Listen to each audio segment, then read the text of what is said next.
नमस्कार साथियों। स्वागत करता हूं आपका अपने इस Narendra Kumar Dwivedi podcast YouTube channel पे। आज के इस वीडियो में हम आसान भाषा में माध्यमिक शिक्षा मंडल मध्य प्रदेश भोपाल द्वारा जारी सत्र 26 और 27 के लिए परीक्षा संबंधी मार्गदर्शिका एवं ऑनलाइन आवेदन भरने के निर्देशों को आसान भाषा में। तो जैसा कि आप सभी को मालूम है और आप सभी ने देख भी लिया होगा कि जो हमारी मार्गदर्शिका है इस 26-27 सत्र के लिए वो माध्यमिक शिक्षा मंडल द्वारा जारी कर दी गई है। और इसमें आज के इस वीडियो में हम उन सारे महत्वपूर्ण परिवर्तनों के बारे में जानेंगे जो इस बार इस सत्र में माध्यमिक शिक्षा मंडल ने किया है। और बाकी की चीजें वही हैं साथियों जो हम आप सालों से करते चले आ रहे हैं, किंतु इस बार माध्यमिक शिक्षा मंडल ने फीस में बहुत ज्यादा परिवर्तन किया है। तो ये जो पेज है इस पेज को हम देखते हैं, इसमें आपका समयावधि के साथ साथ शुल्क भी लिखा हुआ है, नियमित और स्वाध्यायी दोनों छात्रों के लिए। तो जैसा कि आप देख रहे हैं कि शैक्षणिक सत्र 9वीं और 11वीं 26-27 के लिए जो ऑनलाइन नामांकन है वो आपके शुरू हो जाएंगे 15 मई से और 30 सितंबर तक चलेंगे। ये सामान्य शुल्क 500 रुपए है नामांकन का, जो पिछले साल शायद 350 हुआ करता था। इस बार मंडल ने बढ़ाया है फीस को। इसके बाद 30 सितंबर के पश्चात नामांकन के लिए जो फीस रहेगी वो 30 जनवरी 2027 तक वो लेट फीस 300 के साथ में, मतलब 500 प्लस 300 800 रुपए देके किया जा सकता है। इसी तरीके से हायर सेकेंडरी विद्यालय में जो पूर्व शिक्षा के डिप्लोमा परीक्षाओं के ऑनलाइन आवेदन भरने की तारीख है वो भी 15 मई से लेके 15 सितंबर तक, और इसमें नियमित छात्रों के लिए 1500 रुपए शुल्क है। तो इस तरीके से आप इसमें पॉइंट वाइज देख लें तो हमारे पास में इनकी जो डेट्स हैं कब से कब तक ये काम हमें करने हैं बिना विलंब शुल्क के, और फिर इसके बाद में विलंब शुल्क को भी अच्छे से देख लें कि भाई विलंब शुल्क भी एक अच्छी खासी रकम मंडल वसूलने वाला है स्कूलों से। तो थोड़ा सा तत्परता और सजगता के साथ हम अपने स्कूलों में काम करें। और अब हम इसमें कुछ जो इम्पोर्टेंट चेंजेस हैं अब हम उनकी बात करते हैं। जैसा कि आप इसको देखेंगे तो ये करीब करीब आपकी 31 पेज की मार्गदर्शिका है। इसमें कुछ जो चेंजेस हैं वो चेंजेस के बारे में हम अभी डिस्कस करते हैं।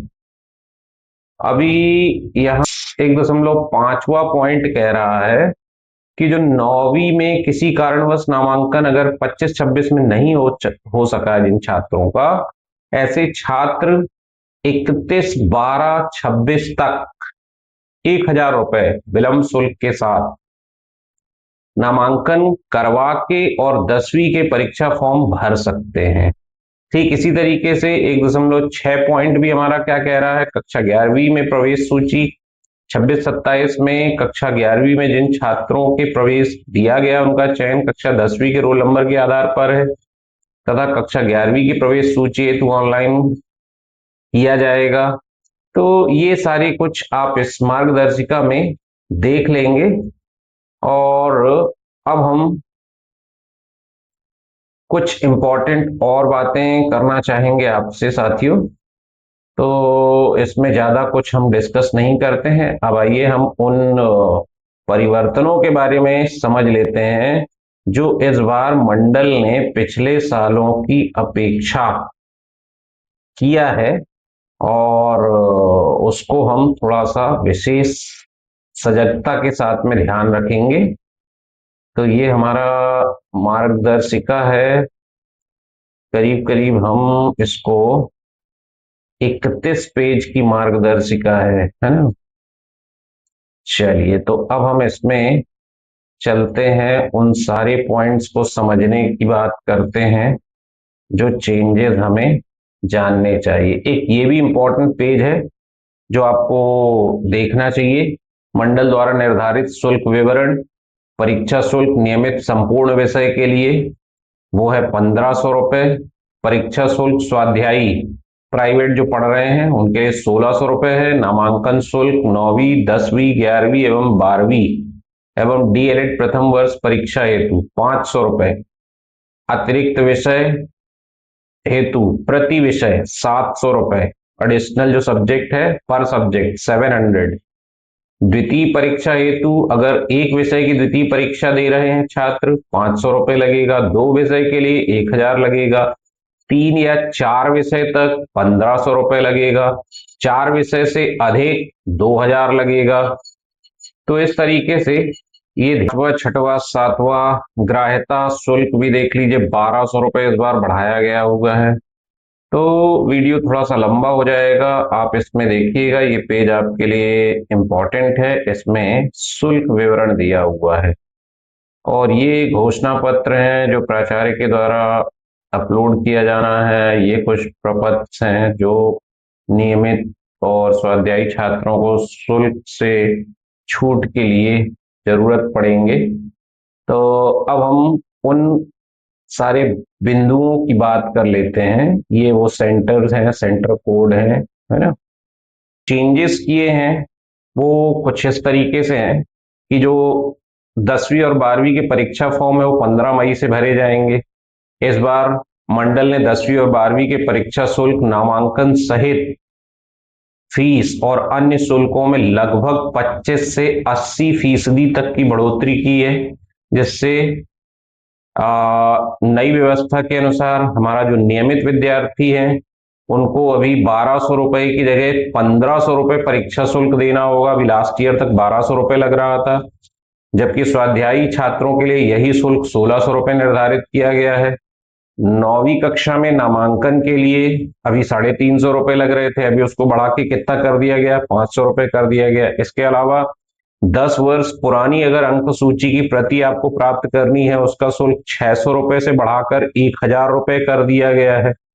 वहीं डीएलएड परीक्षा शुल्क में भी वृद्धि की गई है। नियमित विद्यार्थियों को सभी विषयों के लिए लगभग 7000 रुपए देने होंगे, जबकि दूसरे अवसर के लिए विषयों के अनुसार 3000 से 7000 रुपए तक का शुल्क तय किया गया है।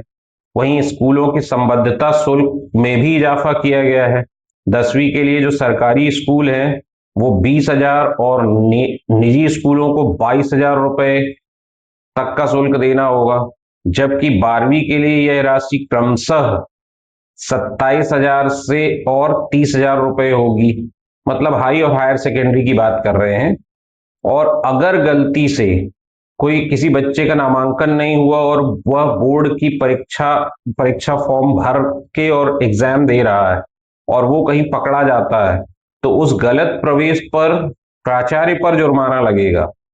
तो जो नए नीति के नियम हैं उसमें यदि किसी छात्र को गलत तरीके से प्रवेश दिया जाता है तो संबंधित संस्था के प्राचार्य पर 5000 रुपए का दंड लगेगा और यह राशि छात्र से नहीं वसूला जाएगा बल्कि संस्था के प्राचार्य से वसूला जाएगा और साथ ही साथ मान्यता समाप्त करने की कार्यवाही तक का प्रावधान है। इसके अलावा मंडल ने 10वीं कक्षा में वर्षों से लागू बेस्ट ऑफ 5 पद्धति को भी समाप्त कर दिया है सत्र से। अब सभी विषयों के अंक अनिवार्य रूप से जोड़े जाएंगे। वहीं 9वीं में प्रवेश के लिए न्यूनतम आयु भी फिक्स की गई, 13 वर्ष तय की गई है। ऑनलाइन प्रक्रिया और डमी प्रवेश पत्र, अनिवार्य प्रवेश नीति के अनुसार कक्षा 9वीं का ऑनलाइन नामांकन 15 मई से लेकर 30 सितंबर, मैंने पहले ही बता दिया अभी आपको। परीक्षा फॉर्म है वो भी 15 मई से लेके 15 सितंबर तक भरे जाएंगे। आवेदन करने के लिए इस बार अपार आईडी को मस्ट किया गया है। अपार आईडी ना होने पर परीक्षा फॉर्म नहीं भरा जा सकेगा।